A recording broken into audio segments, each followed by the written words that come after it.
نظرات قتالة وله سكسوكة حلوة بأقصى الوجه مرتسمة.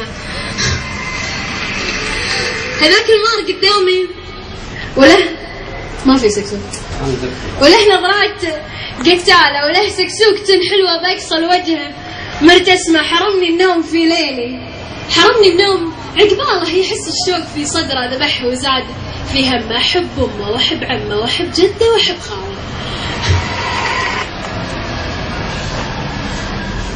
أميرة شعر خليجية تغازلني بجوالي، تعاتبني وتقول للناس تهواني، تقول سكسوكتي حلوة ولم تخطر على بالي. أنا بس إيش دراني؟ تتمنى تكون ساعة على يدي أو أرقاما بجوالي أدقدقها على كيفي. لهذا الحد تبغاني؟ تحب أمي، تحب عمي، تحب جدي، تحب خالي، تحب أهلي وجيراني وأنا نايم على وذاني. أقول للشاعر الحلوة هلا بالطيب الغالي، سمعت صوتك بجوالي. أنا أحبك وأحب أمك وأحب شعرك وأحب صوتك من قلبي ووجداني، ويا ريت نلتقي الاثنين أنا وأنتي في مكان خالي، ولا أحد يشاغلنا لا إنسي ولا جاني، فقط عنوانك الحالي. وأنا باجيك طوالي معي عفريت سليماني. لا ما في عفريت، قال الله ولا فالي.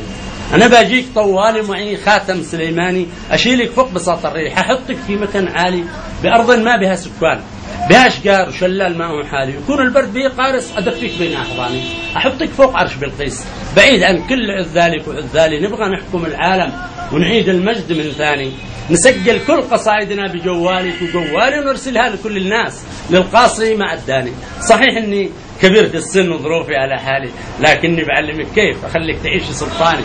ترى ربعك يهموني، هم أصهاري وأخوالي. لو أنت من بني نهيان أنا يماني قحطاني، أخليك تكتب الأشعار وأنت دائما سالي، أخليك تنسي الأعداد تنسي الأرقام وتعيد الحسبة من ثاني. مع تحية أبو الحقاق 7-3، وهذا رقم جوالي 7-3-3-4-7-8-3-3-7 من الجانب الثاني. شكرا.